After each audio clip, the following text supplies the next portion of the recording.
Alors, tout d'abord, quels sont les actes qui doivent obligatoirement être motivés? Vous le savez, je dirais globalement, ça concerne les actes administratifs individuels, il s'agit des décisions individuelles défavorables et les décisions dérogatoires. Vous retrouvez tout ça dans le Code des relations entre le public et l'administration.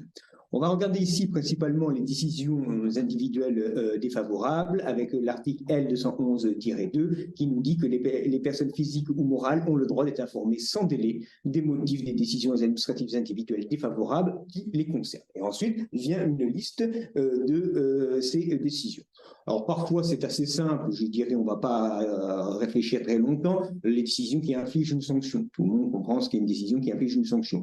Il y a également les décisions qui restreignent l'exercice des libertés publiques ou de manière générale constituent une mesure de police. Il y a un petit peu plus de discussion, mais je vous propose quand même de passer là-dessus. En revanche, parfois, il faut quand même aller voir en jurisprudence. Et c'est notamment le cas du quatrièmement de cet article pour les décisions qui retirent ou abrogent une décision créatrice de droit. Même si, je dirais, on pourrait avoir une sorte d'instinct sur ce qu'est une décision créatrice de droit. Malheureusement, le Code en a une exception qui n'est pas totalement celle du bon sens.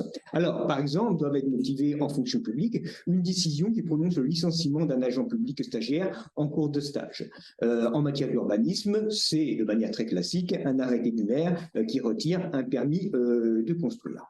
Alors, d'autres décisions doivent également être motivées, par exemple ce qu'on retrouve au sixièmement, les décisions qui refusent un avantage dont l'attribution constitue un droit pour les personnes qui remplissent les conditions légales pour l'obtenir. Ça va être le cas du refus de réintégration d'un fonctionnaire territorial, non d'ailleurs, en disponibilité, ou la décision refusant à un fonctionnaire le bénéfice d'un congé de longue durée. Il y a vraiment un droit, mais ce droit n'est pas satisfait, il faut s'expliquer. En revanche, quand il n'y a pas de droit, il n'y a pas de motivation. L'exemple type, c'est le refus de titularisation des stagiaires. Il n'y a pas un droit à être titularisé et donc ça n'a pas à être motivé.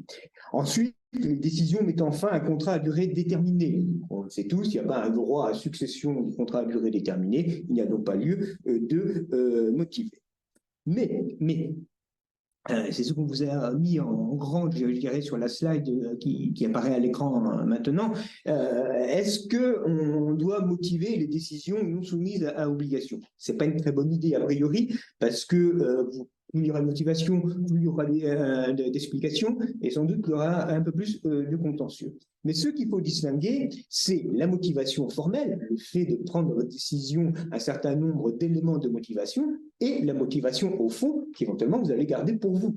En toute hypothèse, vous devez, en cas de saisine du juge, pouvoir motiver votre décision, même si elle n'était pas soumise à motivation.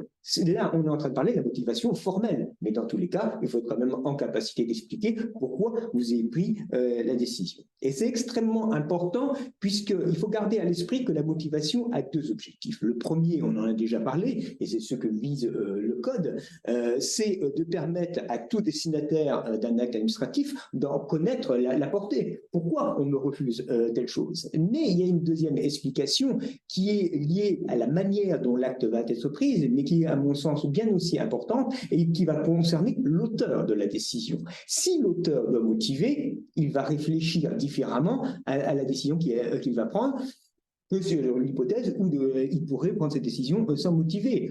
Prenez l'exemple d'une sanction disciplinaire, je dirais un certain comportement peut hériter, on va aller sur une certaine sanction, on va prendre la plus lourde, la révocation, et finalement, lorsqu'il faut motiver, lorsqu'il faut prendre le stylo et écrire pourquoi on va révoquer, se dire que finalement, ça manque un peu de proportion, peut-être que la révocation est un petit peu trop forte. Donc la motivation, on le voit, est essentielle, et vous voyez toutes les hypothèses dans lesquelles il faut la retenir.